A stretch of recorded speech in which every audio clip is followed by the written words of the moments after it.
Hey everybody, Shane here with Vulgar Display of Gaming, and today I'm joined by Sam Harman, the bassist of Haunt. How you doing, brother?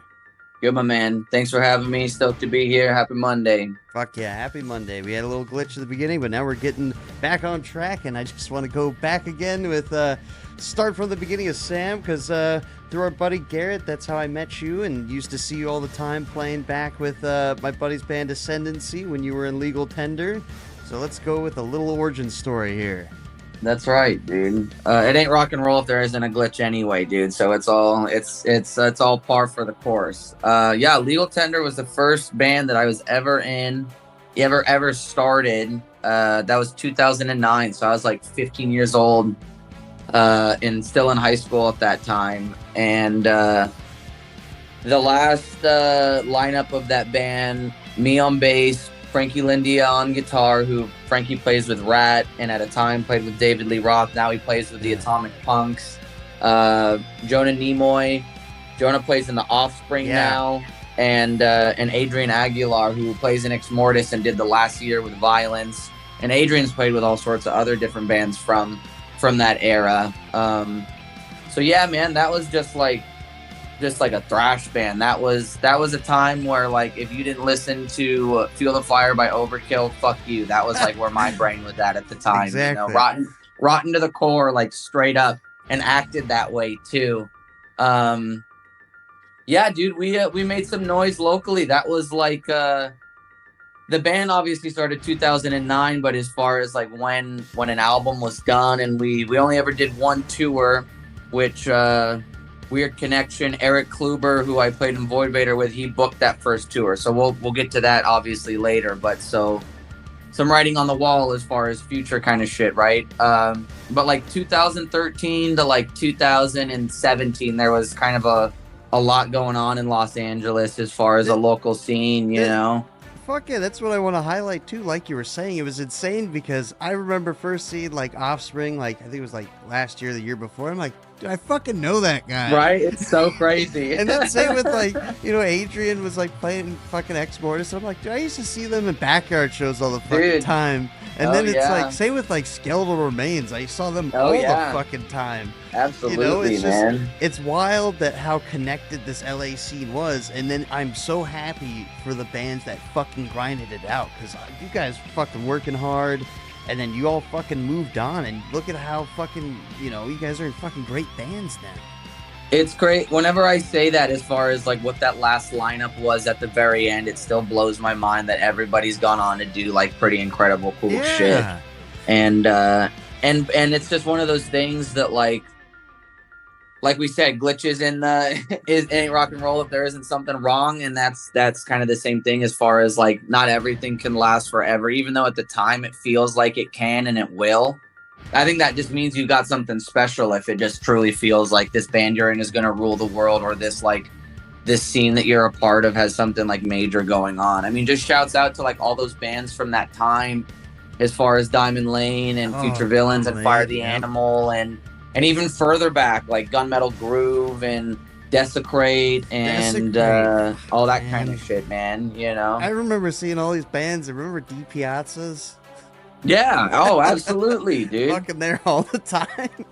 And fucking see. Yeah, that was almost like a whole other world. Like that was when going to Orange County for a show was like kind of a big deal. If you were in Los Angeles, you know, playing there.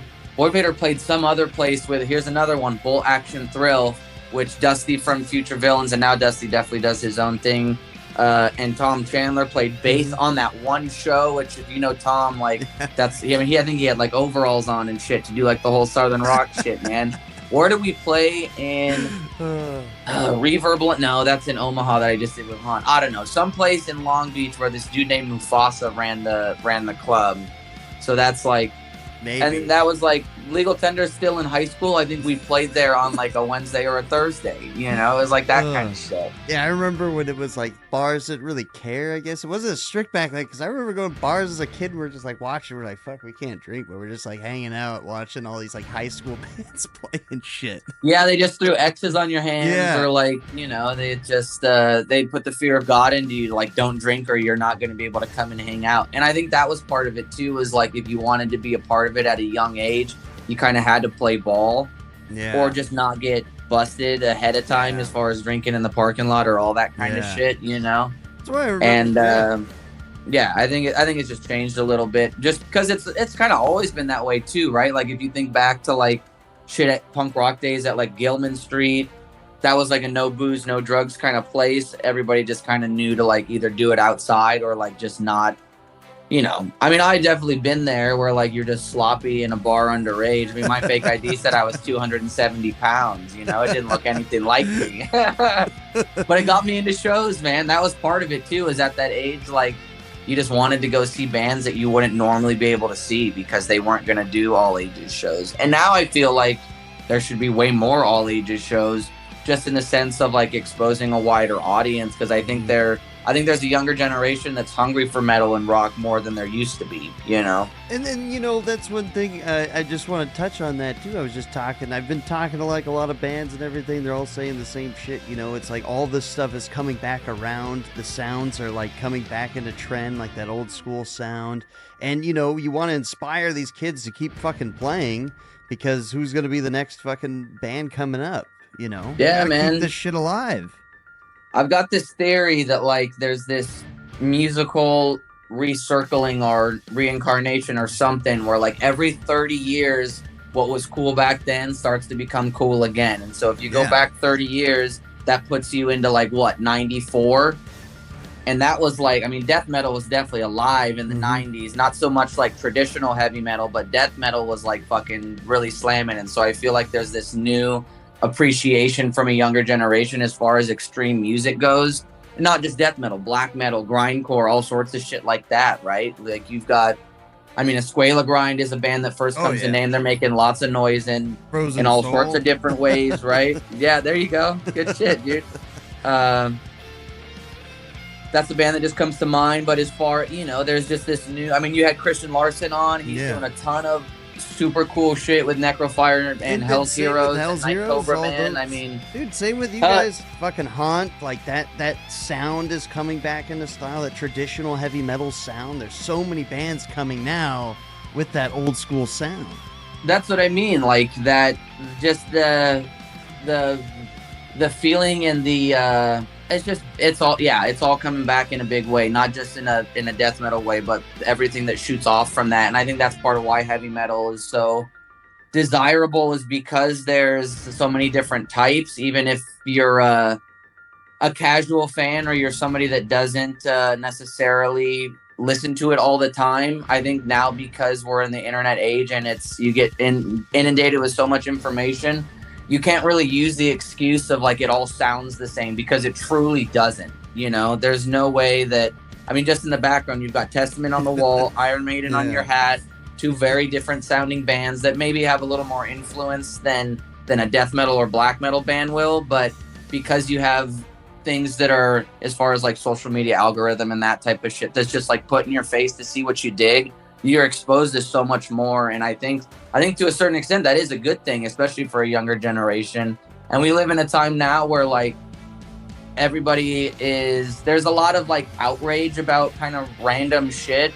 And so the only good thing I can think of that comes from that is people use metal as a way to express themselves through that, or to just kind of forget about all the craziness that's like at your fingertips all the time. You know, like if you really want to be pissed off all the time, you can do it, and I don't even think you have to try that hard. No, you know what I mean? No. As far as just like flipping on your TV or whatever, you know. But that's why I have always enjoyed heavy metal so much, is because it was there when nobody else was, and it spoke a language that I didn't even know that I knew. You know what I mean? As far as like being able to relate to others and finding a community that, like, when I started hanging out with metalheads and like actually feeling like this was something I was into, that's when I met my people, you know? And that's what I wanted to say too, like community. I can go to shows by myself and I either see somebody I know there or make a new friend pretty much. And even walking my day-to-day shit, I'll wear this shirt, I'm like, fuck yeah, I was at that show. And then you meet somebody new.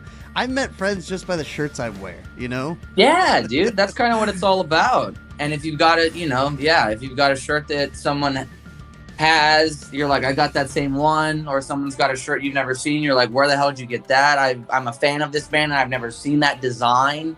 and then you start talking about the artist that does. Yeah, it gets deep real quick, dude. Yeah. You know. So I want to go back to, let's fucking talk about, why did you want to pick up bass? Like, you're like, ah, fucking, I'll pick up bass, or you're like, I want something fucking heavy.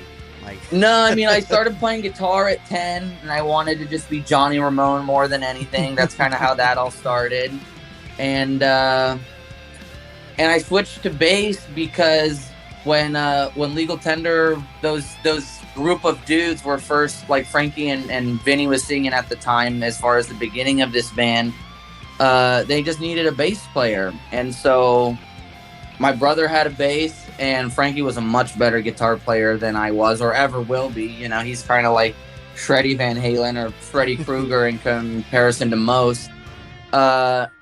Within 2 weeks, I was in 2 bands playing bass. So just like switching to bass, like all of a sudden I was like playing as a teenager, you know? And that's kind of all I wanted, and even still want. Like that's kind of all my work ethic truly just comes from that, is I just want to play, you know? So that's what did it, was just like, it started as a means to be a part of a band, and then I just kind of fell in love with the instrument itself. I felt like I was part of a secret club that nobody really knew about, like to the point where somebody's like, I don't even know what a bass is, and then they're listening to a song, and you're like trying to point out what the bass line is or what the bass part is, and they're like, I still don't hear it, which almost makes me feel like that's just silly as far as I'm concerned. But it's my godfather was a pretty accomplished studio musician back in the day. I mean, even bumping up the timeline to now, Trev's dad is like the OG bass player for Montrose and Sammy Hagar, and played with Van Morrison and shit. So it's, as far as like a lineage, it's there's just a lot of really talented dudes that's been their instrument, you know. And a lot of my influences, even looking back now as like a little guitar player from like 10 to 13, I did have love for bass players in general. Is like Duff, I always thought was the coolest guy in Guns N' Roses, which like that's debatable, but for me it's not, you know. I was a Johnny fan as far as the Ramone goes, but Dee Dee was definitely the craziest one, you know what I mean? Phil from Thin Lizzy, like all that kind of shit, you know. It's Cliff and Metallica. I mean, once I like really dug into Cliff, that was kind of it. It was like, this is all I want to do, and this is all I want to be. And for a guy that only lived as long as he did to kind of set the standard as heavy metal bass players go is pretty incredible, you know. Exactly. Like, that's a standard that everybody tries to achieve now. It's the bass line. Yeah, nice, dude. Nice. But you know, like you were saying, you just want to play gigs, and you're in all these other. You were just telling me you played in a bunch of cover bands this weekend, or one cover band. You had man. I mean, weekend. I'm lucky enough to what I, as far as how I make a living. That's what I do these days, man. I'm a full-time musician, which it hasn't always been that way. That's fucking awesome, dude. No, I appreciate it, man. It definitely hasn't always been that way. I mean, Garrett and I worked at Rock and Roll Movers for a little bit too. Found out I was too rock and roll for Rock and Roll Movers. But yeah, dude, I've had all sorts of different gigs. I've worked at Amazon. I've worked at Starbucks. I've worked my hometown in Burbank. I worked for the Parks and Rec department for like literally 12 years, from like 15 to I don't know what would be 12 years, 27 or 28.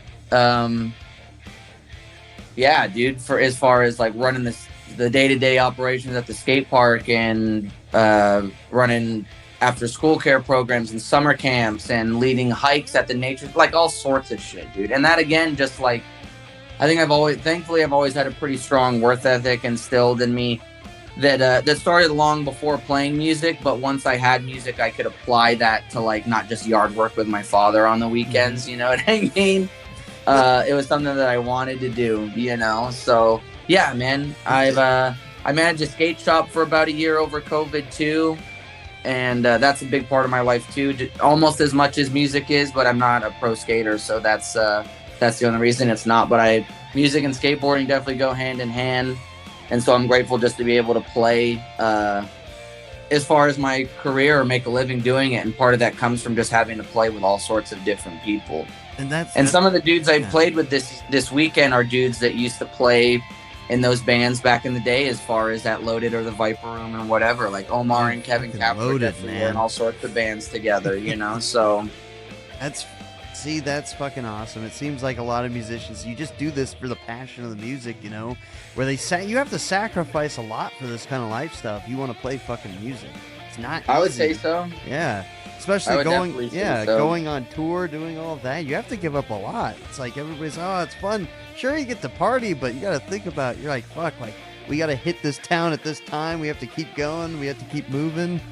It definitely, there's only so much you can do. I mean, I'm at a point where I kind of had to make a choice as far as like playing music or like trying to relive this Guns N' Roses Motley Crue lifestyle that is just not there anymore. So it's almost like you're forcing something. And so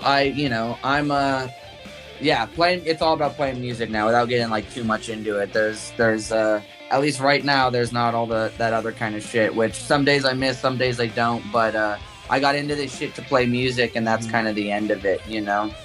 Yeah. Just because you want to keep this going for as long as you can. Yeah, the longevity, dude. All my heroes are dead or they're sober, so it's kind of one of those things, you know? Yeah. And more power to everybody else that can fucking burn the candle at both ends. I just think I like to burn the one end a little too much, you know? Yeah, I feel you. So when we're talking about, you know, your favorite bassists and everything, I always like to ask, like, metal musicians, what things that aren't metal that inspired you, whether it be literary or movies, or what have you drawn inspiration to how you play?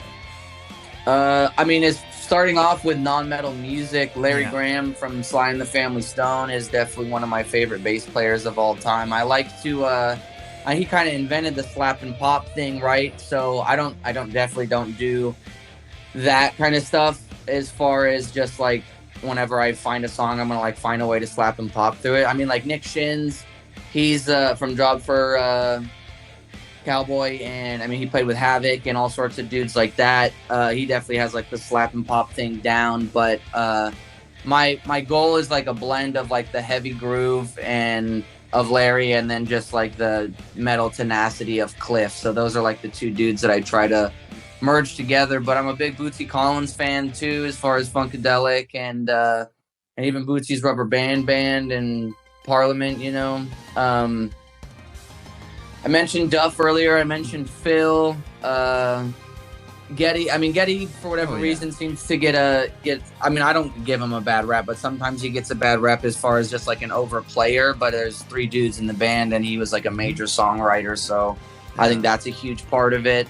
Horror movies definitely a big part of my life and my upbringing. I mean, one of my earliest memories is watching like the Wolfman, Creature of the Black Lagoon, Dracula, Frankenstein, like Universal, old school Lon Chaney, Bela Lugosi type shit.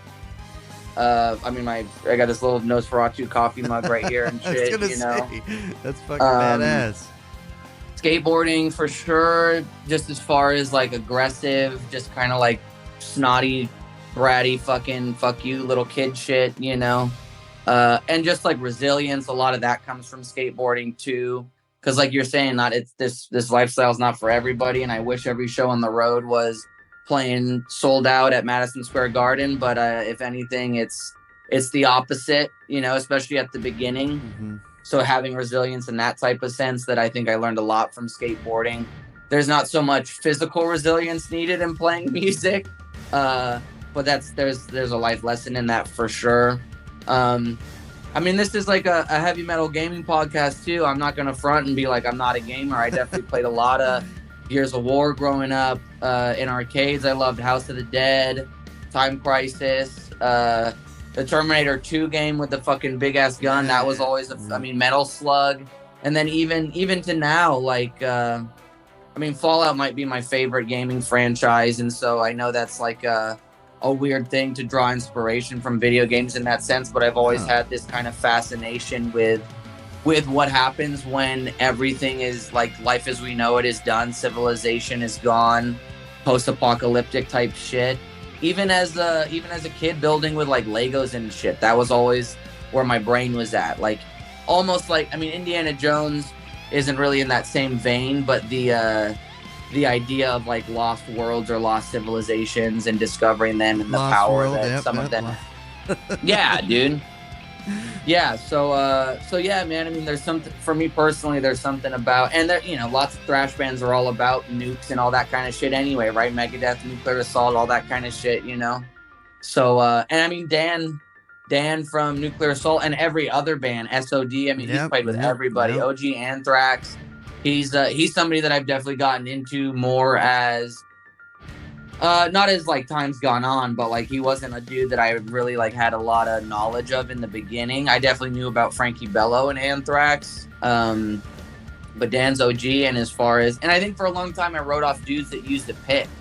So it's funny that like dudes like Duff and Phil kind of stood out in the beginning, because that's part of their sound in every way, you know. And I, to this day, when I use a pick, I think I do it more like the way Phil does, as far as like full arm, like almost acoustic guitar kind of starts strumming. I don't really have like that loose wrist type of thing. It definitely comes from, that's just like a shitty technique thing. But I got respect for Phil when he does it, because he's such an interesting musician as far as the way he sings and plays, the phrasing that he uses, and it's, yeah, I mean, bass lines themselves on the record are there's lots of really cool voicings and lots of really cool, interesting stuff. So yeah, man, I mean, I think that's a big overview of all of it, but it comes from all sorts of different places. I think it's a life thing where you draw inspiration and experience from, versus just like just thrash metal or just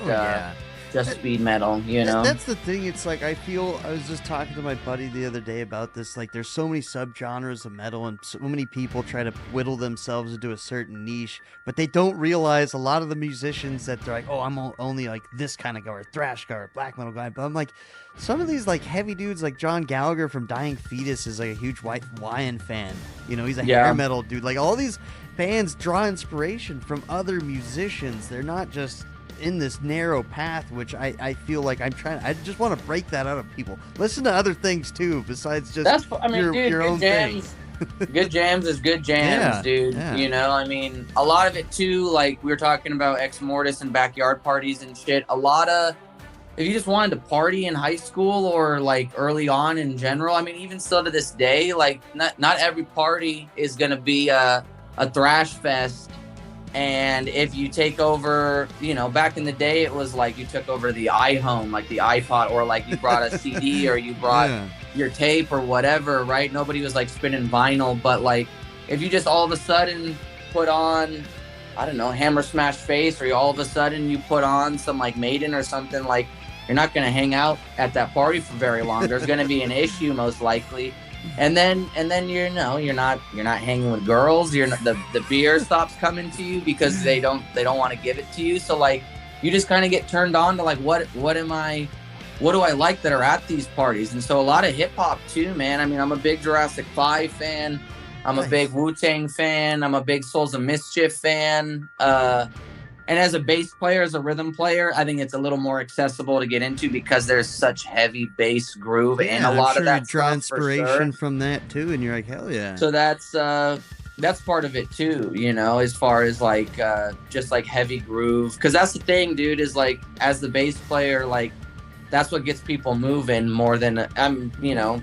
Some people might argue this, but like more than guitar solos or riffs, like that's truly where like the cross comes. I mean, you think about Van Halen too, right? Michael Anthony was a huge part of that band, and their whole thing was kind of like rock and roll that you could dance to, and Mike's a big part of that more than Eddie is, you know. So yeah, dude, it's and like just interacting with people too. You meet new people, and they have different perspectives on shit than most metalheads would, and that's refreshing. At least it is now. It didn't used to be. Like I said earlier, if you didn't listen to fucking thrash, I was gonna drink all your beer and then put the rest of it in my pants. I mean, we used to do shit like that a lot too. Like if we showed up somewhere and it was a bummer party, we'd just start putting beers in our pants and then go back home, dude. That's how it was. Like, shit's lame. Let me fucking take this. I'm out. You know. I remember skating back from a party with Frankie one time, and like a can in the middle of my pants popped. Like from skating, and then just like, oh shit, dude, just like straight up, like the pants were too tight, and it just like just popped and just like beer all in my pants. Classic, dude. Damn. From the first days when you started playing bass and everything, we talked about your influences and everything. How has your gear changed from the way you started? And do you see anything like that's really cool coming out in the bass world? Like what kind of equipment you're using, things you're excited for? You're like, I can't live without this. When I first started playing bass, I had access to Gallion Kruger stuff, which I still like a lot to this day. I don't own anything Gallion Kruger, but that's what I was using back then, like 200 RB or 300 RB. And the head I have now that I use personally, as far as when a gig calls for like my own gear versus something that's already backlined or whatever, I have a Mesa head, which I never thought I'd be a Mesa guy, especially as a bass player. But I love the head that I have. It's a Mesa M9 carbine. It's just a rack unit. It's like a hybrid as far as there's a tube in the preamp, and the rest of the EQ is solid state. But it's a workhorse, man. I've had it. How long have I had that head now? Probably close to 10 years, and I've only really had 2 kind of major repairs on it, and one of them was recently as far as the power supply. So it's definitely held up. I just got it in like a Gator hard like rack kind of case. I use an Ampeg 410.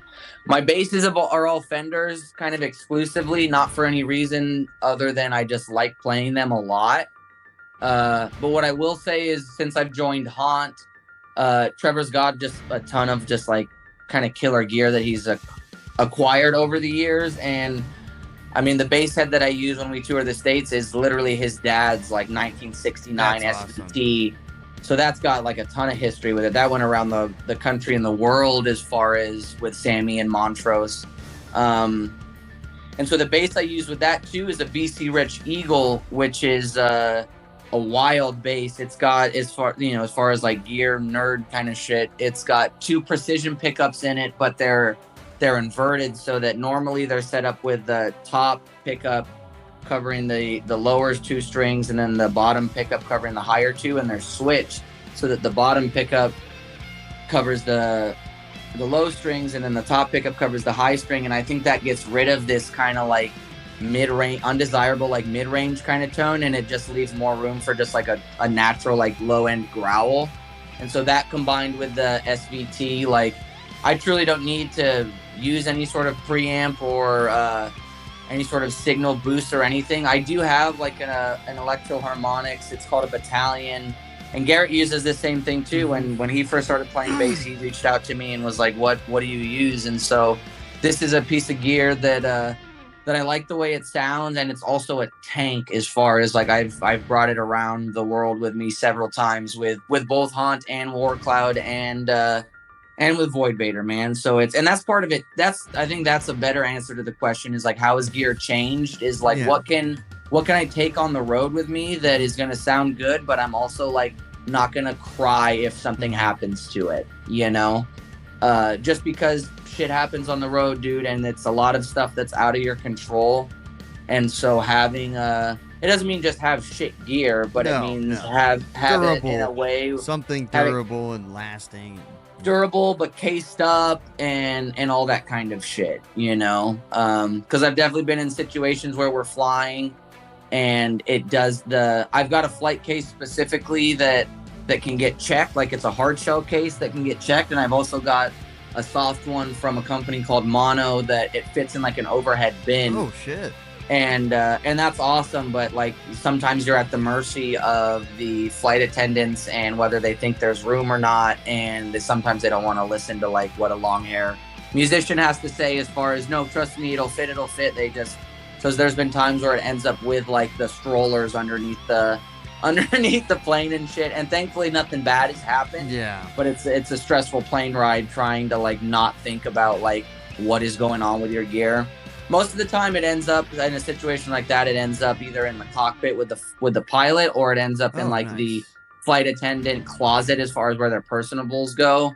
And kindness kills as far as like no reason to throw a fit and end up like some sort of like TikTok or Instagram reel. You know what I mean? Where local musician to think he's better than everybody isn't actually, that kind of shit. Yeah, as you're saying this, before you guys go to Germany, I'm gonna see a video of Sam getting kicked off a flight, like, "Arrow fit the bin." That's what I'm talking about, dude. That's definitely where like all the crazy partying I had to like take some personal inventory, because one of the first tours I did, I mean, the only tour I've done with Warcloud to Europe, there was a point there where it felt like I wasn't going to get on the flight, and that's just from like having too much downtime and drinking margaritas and shit. So that's before the tour even started. So that was like, it hasn't been that it took a lot longer for me to like really make that decision, but that was something, in like having some honesty with myself, was like, come on, bro, like your first chance to go to Europe and you almost blew it on like Newark, New Jersey, dude, not even like anywhere cool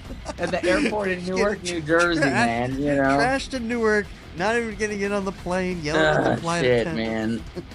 Man. So that's that. But as far as the gear, man, yeah, it's definitely changed. But I think that comes from the different types of gigs, because at a time, it's so funny to think about this. When I first started playing metal, I didn't want like any gain or any distortion or any pedals, because at 15 years old, I knew what was best, right? Like right from the amp into my jazz bass, it'll be perfect. It'll be like this cool new thing where like this guy is, whatever. So, and obviously like down the line, you just get more gear and you try to dial in your sound. And so at a time I was like, I want the most gain on my bass. And now I think I'm somewhere more in between, where I'd rather have kind of a more overdriven tone, but not necessarily like if I'm being honest, I'm not a huge like Dark Glass fan. I think they make lots of really cool stuff, but just for the stuff that I do, I just don't think it's the right sound. Maybe I'm not dialing it in right, but I think it's a niche bass kind of thing. But they make really good products, man. So I got lots of respect for a company like that. It's just not something that I'm using regularly or have that's the elusive tone that's like in your head, right? Like every musician's got like, fuck, I need this guitar. I mean, Eddie made a whole career out of it, and I'm not even sure if he found out the sound before he passed, as far as like the eternal search for the right tone.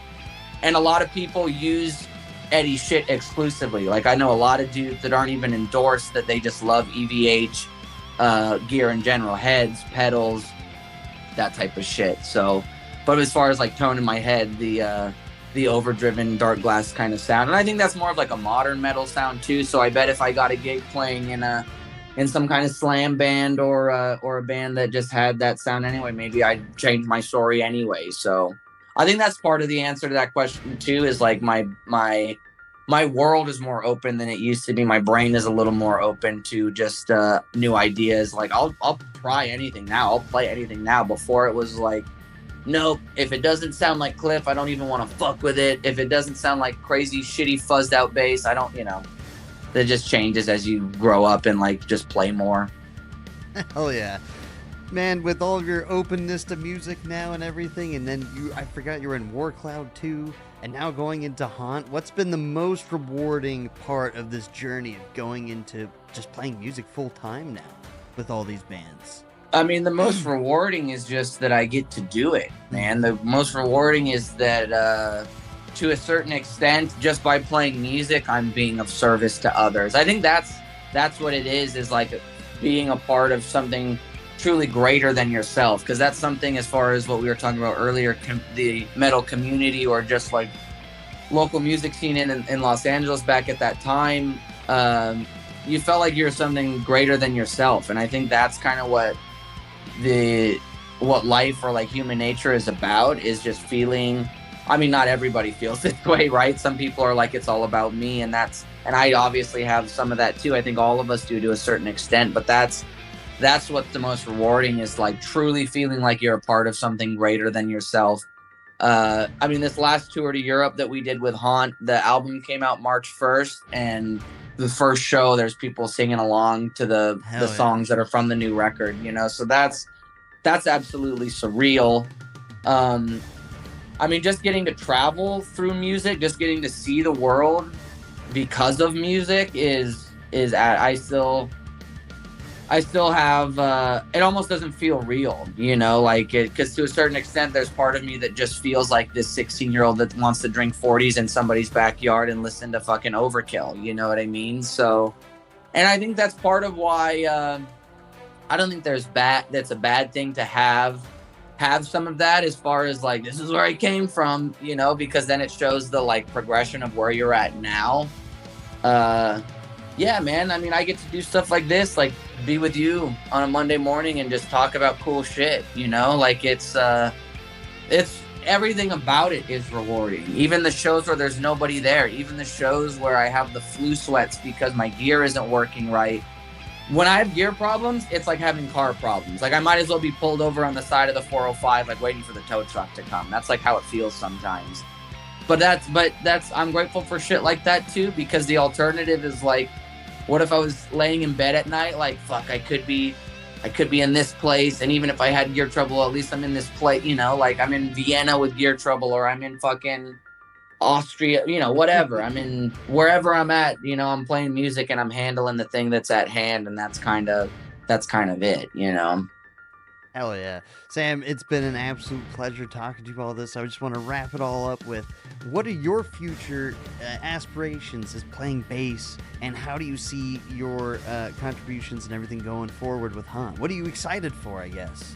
I mean, I'm recording a new record with Trev at the end of this month, man. Man, I gotta say real quick, Haunt puts out so many fucking records, and they're fucking all great. Same with Trev's Beastmaker stuff is awesome, too. Yeah, dude. I mean, that's honestly how I first met Trevor, and I don't think I met Andy back then, but John, who played bass in Beastmaker and guitar in Haunt at the beginning. I went to a show up in San Francisco before seeing Guns N' Roses up there, and the night before there was a show at the Chapel, and it was Monolord, Beastmaker, and Sweat Lodge, and I was like, those bands have cool ass names. I'm gonna go check this out. Too. Dude, that's a bass player that's a motherfucker, dude. Talk about like that bass tone is disgusting in the best way possible, and that's a huge part of their sound. But so that, you know, without getting too much into it, that was my first introduction to Trev. But yeah, man, new record at the end of this month that'll be out in 2025.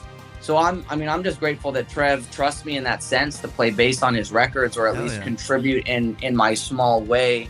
Because Haunt is definitely his vision. I think if I had something worth contributing as far as like songs or riffs, he'd be open to it. But it's one of those things that it's like, going into this band, it's very clear that it's his vision. We go to Europe at the end of September and October again.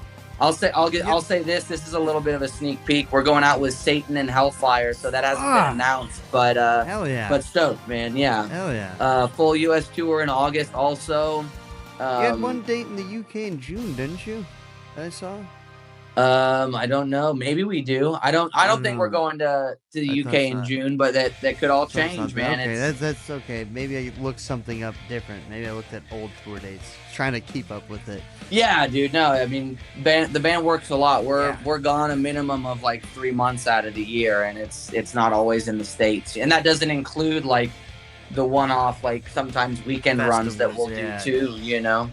But yeah, man. I'm hoping to. With this updated resume, as far as like just how much I'm working and regularly, I'm hoping to get set up with some endorsements, just as far as it'd be tight not to have to pay full price for strings at the very least, you know. Right. But that just comes from putting myself out there more, and like we're talking about as far as social media, like that's something that I need to be better at, is just putting myself out there as far as look at me playing this year and with these people. And I'm just hoping I can play for as long as I can, man. You know, I've got kind of a new clarity, a new perspective on music within the last couple of months, and that's just kind of been a whole new thing in and of itself. So that's something I'm looking forward to also, is just kind of enjoying the ride, man, you know, and just kind of taking it as it comes. I think there's only so much that, like, I'm one of those dudes that at least it's easy for me to like burn down the mountain with all these thoughts of like, well, this guy's doing this and I should be doing that. And so I'm definitely trying to be more just like present with where I'm at as a musician. And so through that, I'm hoping that it turns into more opportunities. I mean, Hell's Heroes next year too. I mean, just to like wrap it up with little pretty ribbon on top. I'm hoping that's something that Hawk gets to be a part of. That's such a great fucking festival. It's awesome, man. Christian's the man. Everybody that works with him, they work really hard, and it's really cool to see that festival turn into what it's been. I'm lucky enough to have played it twice with two different bands, the fourth and fifth year. And so I'm hoping for year number 7 to make it 3, you know. So yeah, shouts out Christian, especially because he's been on the show, man, and he's a good dude as far as heavy metal community goes. One more thing, inspire the next generation of bassists. Go. Just do it, dude. You gotta play. You gotta show up. You gotta support your friends, especially if you want it to come from you. Listen to lots of different music, like we were saying. It's one of those things that as a bass player, I think you can get away with drawing from all sorts of different influences more than any other instrument, only in the sense of the groove that's laid with a bass is found throughout all sorts of different types of music. I mean, not necessarily the same groove that Bootsy lays down is the same that Alex Webster lays down, but there's groove to be found in all of those types of things, and so that's a big part of it. Play to a click, I'll say that too, because your meter is not as good as you think it is, even if you think it's good. Start that early. Practice with your fingers. Practice with a pick. Be the best musician you can be. Most people give bass players a bad rep as far as just like an easy punchline. I'd say take it with a grain of salt. If you can laugh at it, then you'll probably get more gigs out of it, as opposed to being pissed off and trying to fight somebody over a bass player joke. Because it's all in good fun, man. It's only supposed to be a good time. And if you've got a sense of humor, that goes a long way as a musician. I've gotten into a lot of rooms, not necessarily because I'm the best bass player, but because I work hard and I'm willing to crack jokes with people and just have a good time. So, yeah, man, and enjoy the ride. That's the biggest thing is... try not to get in your own way. It's definitely hard, especially now because there's 8-year-old girls in Asia that play the fuck out of the bass way better than I can or I ever will. But that's the whole point, man. It's supposed to evolve, and it's supposed to be crazy, and that's man. I'll end it with that, man. Hell yeah, dude. Sam, it's been an absolute pleasure talking to you. And I gotta get you a beer sometime. I'll probably see you around, Right on, Shane. Thanks for having me, brother. Hey, later, dude.